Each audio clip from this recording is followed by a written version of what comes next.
की पवारांना जी नावं अजित पवारांसोबत गेल्यानंतर ज्या नावांचा थोडासा धक्का बसला किंवा वाईट वाटलं, त्यात वळसे पाटलांचं नाव खरं तर वरती होतं अशी सगळी. अर्थात, कारण वळसे पाटील खूप जवळच आहे शरद पवारांच्या.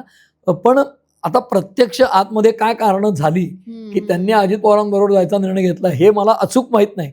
पण जी काही बातम्यातनं स्पेक्युलेटिव्ह न्यूज ज्या येतात त्यातनं जे काही घडलं त्याच्यामध्ये बहुतांश लोकांचा तो त्यातला एक हे होता की आपण सत्तेबरोबर राहिलं तर जनतेचे प्रश्न सोडवता येतात. अन्यथा जो ऑन्स्लॉट भाजपचा आहे, म्हणजे आज आपण बघतो मोदी तिसऱ्यांदा, आणि कालच त्यांचे काहीतरी मोहन नेहरूंचं रेकॉर्ड मागे टाकलं आणि मागे. तर आज राज्यातली पण भाजपची स्थिती लक्षात घेतली तर कदाचित आपल्या अस्तित्वाचीच लढाई सुरू होईल का काय, म्हणून वेळीच सत्तेबरोबर जावं. आणि शरद पवारांचं स्वतःचं राजकारण सत्तेबरोबरच राहिलं वर्षानुवर्ष. काही ना काही प्रकारे त्यांची अडचण अशी आहे की भारतीय जनता पक्षाबरोबर जाताना त्यांच्या आड येणारी गोष्ट आहे तो त्यांचा सेक्युलरिझम किंवा धर्मनिरपेक्षता ते जी पाळतात, म्हणजे ती खरी आहे का खोटी हा वादाचा विषय आहे. त्याचं कारण असं, सेक्युलरिझमपेक्षा स्युडो सेक्युलरिझम, म्हणजे भारतीय जनता पक्ष हा हिंदुत्ववादी पक्ष आहे किंवा उजव्या विचारसरणीचा किंवा जातीयवादी पक्ष आहे, म्हणून भाजपबरोबर जायचं नसेल तर उद्धव ठाकरेंच्या वडिलांनी तर माझ्या शिवसैनिकांनी मशीद पाडली असेल तर मला अभिमान आहे असं म्हटलं होतं. मग ते थोडे सेक्युलर झालेत. म्हणजे उद्धव ठाकरेंना मुख्यमंत्री करणारे शरद पवार सेक्युलर कसे राहू शकतात हा प्रश्न आहे ना. पण पवारांचं राजकारण हे एकीकडे त्यांच्या सोयीचं राजकारण असतं, तुम्ही जी सुरुवातीला म्हणलात तसं. म्हणजे सोयीचं राजकारण हा शब्द परवलीचा आज नाही आहे. राजकारणात वर्षानुवर्ष सगळे नेते आपल्या सोयीचंच राजकारण करतात.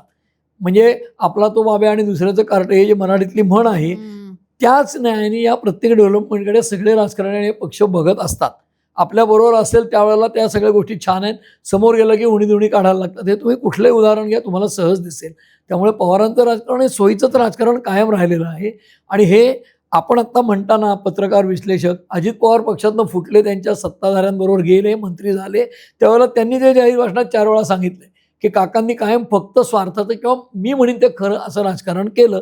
अजित पवार तेव्हा बोलले, काही लोक नंतर बोलतील, पण ते सोयीचं राजकारण करतात हे सिद्ध करायला फार मोठ्या पुराव्यांची गरज नाही. या सगळ्यामध्ये एक गोष्ट म्हणजे जेव्हा आपण ही सगळी यादी बघतो, राजकारण्यांमध्ये इन्सिक्युरिटी ही कायमच असते. म्हणजे असुरक्षितता की हा पाठीमागून काहीतरी करेल का, तो माझ्या पुढे जाईल का, आणि राजकारणामध्ये ह्या गोष्टी होतातही, त्यामुळे ती असणंही स्वाभाविक आहे. आणि या इन्सिक्युरिटी मधनंच माझी माणसं पेरणं किंवा जी माणसं बाहेर समजा XYZ आमदार आहे आणि मी मुख्यमंत्री आहे, तर आतमध्ये आमदारांमध्ये जे काही चाललेलं आहे किंवा ज्या काही गोष्टी चाललेल्या आहेत तर त्याचे सगळे इन्साइट्स मला मिळतील, अशा पद्धतीने माणसं पेरण्याचं पण हा प्रयत्न असतो का, म्हणजे विचार असेल का?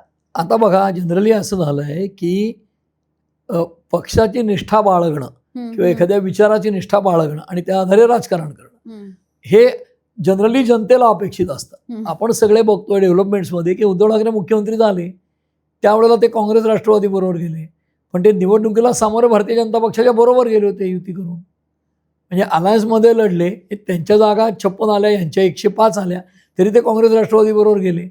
म्हणजे तो जनमताचा अपमान नव्हता का, हे आर्ग्युमेंट आहे. दुसरीकडे उद्धव ठाकरे म्हणतात मला यांनी दिलेला शब्द पाळला नाही, फसवलं.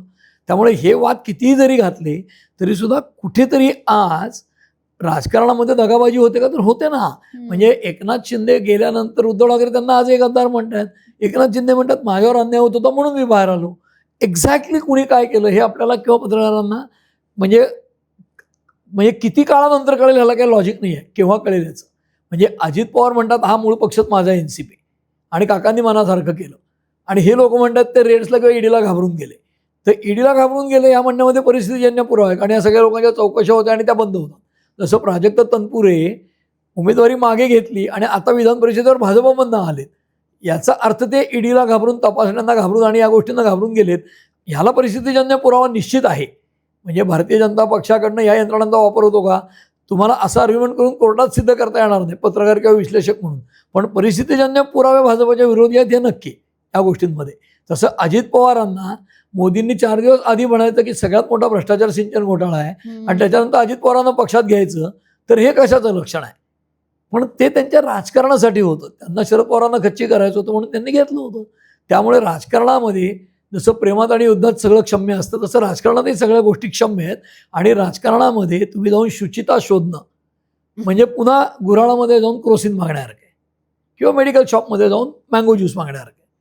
तर राजकारणामध्ये शुचिता वगैरे कागदावर आदर्शवादात ठीक आहे, प्रत्यक्ष व्यवहारात बाय हुक ऑर क्रूक युद्ध जिंकायचं या पद्धतीने राजकारण केलं जातं आणि त्याचीच परिणती आता होते. ज्या माणसावर काल खुनी दरोडेखोर असे आरोप केले त्याला दुसऱ्या दिवशी पक्षात घेऊन एकदम सोहळं करून टाकतात, गंगेतनं बुडवून काढल्यासारखं. हे आजच्या राजकारणाचं वास्तव आहे.